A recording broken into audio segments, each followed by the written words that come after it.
Guys, we have a lot to cover, so we're just gonna jump right in.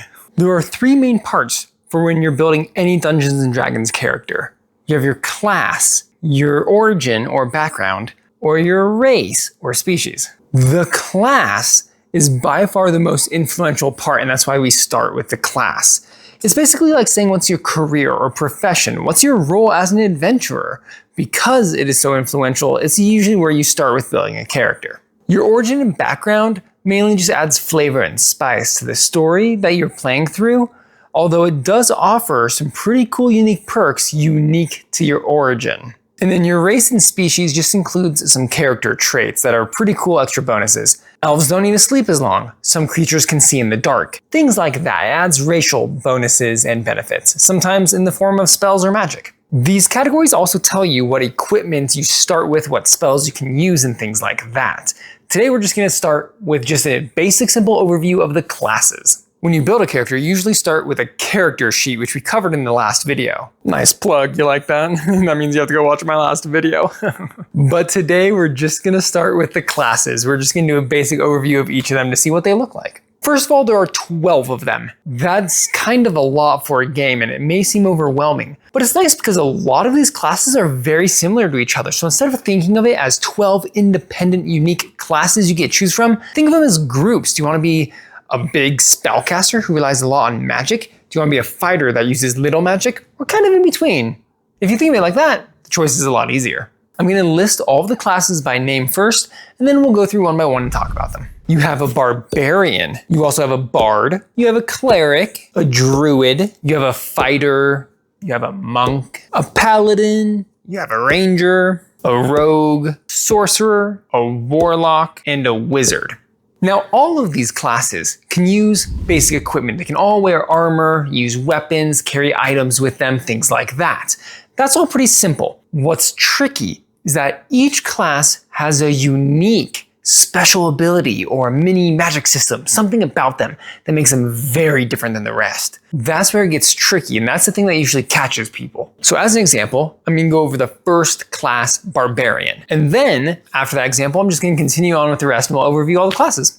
Barbarians are frontline fighters. They love melee combat. Melee is just a term for when you're really close to your enemy. You're either fighting face-to-face, hand-to-hand combat, using a sword. You're really close proximity, that's melee. Especially when compared to like a bow and arrow, that's not melee. Magic, that's not melee. Sorry if the lighting changes. The weather today is a little crazy. We can just ignore that. The unique ability that barbarians have is called Rage. That's an ability. It is unique to only barbarians. No one else can use it unless the DM awards them some crazy thing. What Rage basically does is it allows a barbarian to take less damage, and then they deal more damage. Yeah, barbarians are pretty beefy people. Barbarians might be able to use magic depending on your playstyle, but they're mainly seen as front-on, head-to-head fighters. The reason I say might or maybe be able to use magic is because each character, regardless of your class, each class at level 3 gets to choose a subclass. It's basically a specific path or the kind of career or profession you want. Barbarians can choose between a berserker, a wild heart, a world tree, or a zealot. Those are a lot of just random words that don't mean anything, but all you need to know is that all of these are under the barbarian category, and you only get to choose one. This system is really nice because it makes it so the game and your game style of play is more customizable. If you want to be a frontline fighter, but you want to use magic, you're not restricted. And that's what's amazing about it. So I'm going to list the subclasses on the screen, but I'm not going to go into them. Just understand that each class gets a little more customization and you get to choose how you want to play that class, so you're not limited. I actually love the way it's designed. Last thing you need to know about barbarians right now is that if you want to be a barbarian, put a lot of stats in strength. Trust me, it'll help. Next up is bards. A bard is an entertainer. Imagine if a medieval jester got up one day and was like, I want to go on an adventure through comedy.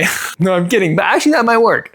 Bards are entertainers that are adventuring. They overcome obstacles, use skills, and defeat opponents mainly by using song, dance, you could use slam poetry, whatever. Bards use creativity to get around their problems. It's actually really funny. I really like bards. Bards don't use raw power. they're more of jack of all trades. They have a wide variety of skills that comes in handy in the most unforeseen situations. You'll be in the weirdest predicament and the bard will be like, hey, I have a spell for that. And you're like, what? You prepared a spell for this? And the bard will just be like, sure, why not? So because they're jack of all trades, they can use a good amount of weapons, utilitarian type spells, and some magic. So, I mean, bards are pretty good all-rounders. They also have a large variety of spells that can boost their allies and their stats, or give negative bonuses to their enemies. Stop! Right now we're gonna cover some vocab. It is time for Vocab with Ryan. I just mentioned that you can boost your allies and give negative bonuses to your enemies. In the nerd world, this is called buffing and debuffing. When you buff someone, you make them stronger temporarily. When you debuff someone, that means there's a weakness applied to them temporarily. Just so you know, you've already learned melee. Now you learned buffs. In the future, we'll cover what tanks mean. If you're playing a bard, you're gonna want charisma as your highest stat. Clerics are next. Clerics are holy warriors. The very first character I played was a dwarf cleric, and I had no idea what I was doing. It was an awful experience, but my friend described it perfectly. He said, Ryan, you like Lord of the Rings, right? Imagine if Gimli was very religious, and he only joined Frodo because the gods told him to, and he was so devoted to his gods that he became a holy warrior to protect Frodo. So clerics aren't quite the knight in shining armor, but they're pretty darn close. The nice thing about clerics is that they can be fighters, but they can still use a good amount of magic, and they double as healers. A lot of their magic involves healing others. Remember how I said each class has a weird, unique skill or ability? Clerics have what's called Channel Divinity. It is a mini magic system unique to clerics. When it was first designed, it was used only against undead things like zombies and skeletons, but that's really limited. So in the newer version, you can use it in way more situations, and it's actually really nice. I really like clerics. It was my first character, so it holds a special place in my heart, but there's definitely a few others that I like more. If you're gonna be a cleric, focus your stats on wisdom. Druids are next. Druids are caretakers and priests for Mother Nature. They are so in tune, they are truly one with nature, almost sometimes quite literally. I say that because their special unique ability is called Wild Shape. This allows them to morph and change themselves into a creature, literally. It is one of the most amazing features of the Druid. It is so good. Another thing I want to mention is that with every class, their unique ability grows with them. It's not something you get at a low level. As your level increases, so does your unique ability. Just like with clerics, if you're a Druid, focus on wisdom. Fighters. Fighters are one of my top favorites of all times. I like to be a frontline person. Magic is cool and all. Fighting's where it's at, hand-to-hand combat with swords. Fighters are pretty straight cut. They're experts at combat. And later down the road, when you choose a specific path, you could choose one that specializes in battle magic. It's freaking awesome. I may be a little biased, but hey, they're great. What's not to like about a freaking awesome class? Fighters have a couple unique abilities, one of which is Action Surge. It is the most notable thing about them. If they use Action Surge, they can take a whole nother turn in combat. That basically means they take 2 turns in a row. There's more stipulations and prerequisites and conditions for that. All of these unique abilities are limited in some cases, but for the basis, I'm just gonna explain what you can do with them. When it comes to what attribute to focus on, fighters should either choose strength or dexterity. The reason for this is because melee weapons use strength to determine how much damage you do. Weapons like bows or thrown objects use dexterity.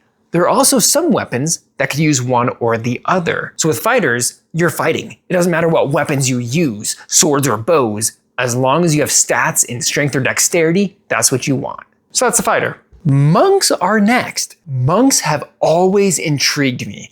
I love the idea of a monk. But every time I came to picking a character, I always wimped out and went with someone that I was familiar with, but I've always wanted to try a monk. Monks are people dedicated to discipline. They play in fights with almost no assistance from weapons or armor or equipment, which is nuts to me. Their special ability is called the Monk's Focus. The things you can do with this is like anime Jackie Chan level crap. Like, it is insane. They sound so fun. With this, you could do things like move at ludicrous speeds. They can punch so hard and fast. And these guys can deflect attacks to other enemies. If someone's attacking them, they can just catch an arrow out of the air and throw it and deal a lot of damage. It's insane. Those guys just sound so cool. But if you want to play a monk, put a lot of focus on dexterity and then wisdom. Paladins. A paladin is your typical knight in shining armor. These are warriors who have taken solemn oaths to commit their life, their soul, their energy to a greater cause. Paladins are definitely tanky characters, and this is where that term comes in.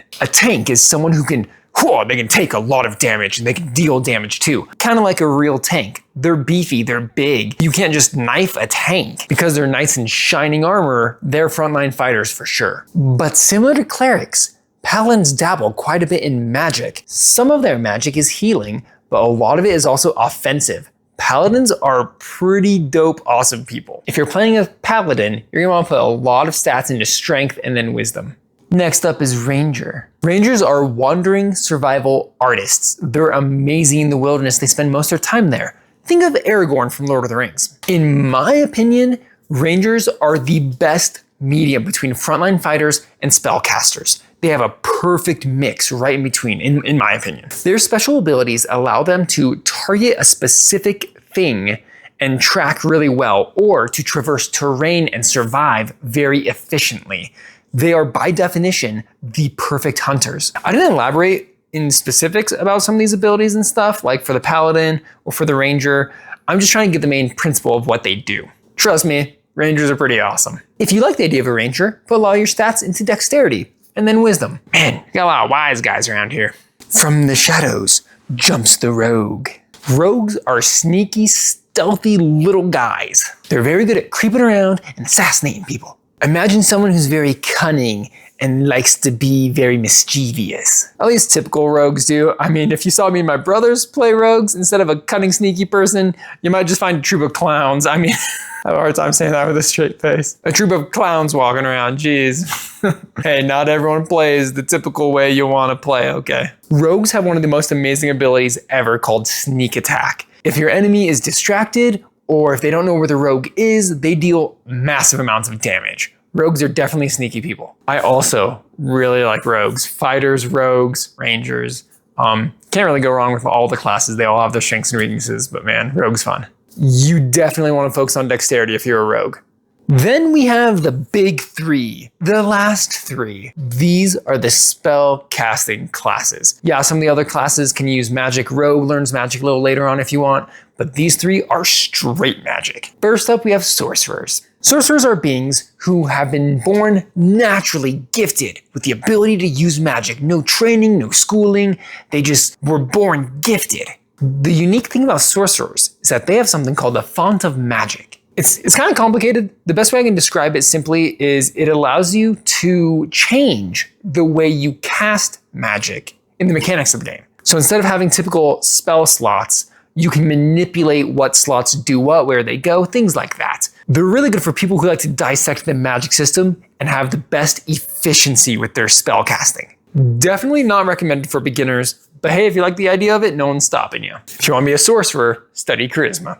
Next up is Warlock. A Warlock, instead of being born with powers, they're like the opposite. They were not born with powers, but they want power so bad. And in order to get that power, they make a pact with a higher power. Kind of like one of those I sold my soul kind of deals, you know? The higher power doesn't always have to be evil, but Warlocks will do just about anything to get more power and status for themselves. They're kind of psycho, dude.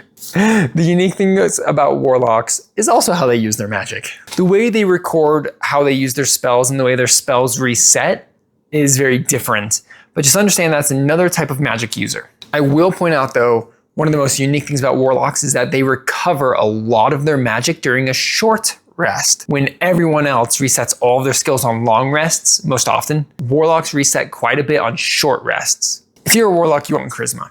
Last is Wizard. Wizards are people who have learned magic by studying the mechanics, the science behind it. Similar to Warlocks, they like the study of it, but Warlocks just wanted power, so they'd rather sell their soul.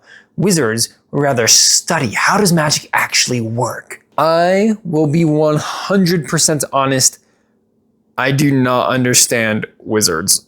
I read the wizards section so many times. I continue to reread it. Just before recording this, I read it like 7 times trying to figure out how to explain it. From what I understand, the manual emphasizes a lot about the character having a spell book. I don't know why that's so important. And from my understanding, the amount of spells they can actually use is super limited. So I must be missing something because that doesn't sound right. Like so limited that it seems like sucky, like I would never want to be a wizard because of how limited that sounds. So I have to be missing something, but I can tell you that the variety of spells that they can use is phenomenal, probably the highest in the game. Also, the number of spells that they eventually do have prepared is also the highest in the game. So I have to be missing something. But wizards are being known as glass cannons. Glass means they're fragile, they don't have a lot of health. But cannons meaning they deal a lot of damage. You don't mess with a wizard, dude, unless you can get to them first. A good wizard will always put their stats in intelligence. That's it for the classes. Pretty easy, right?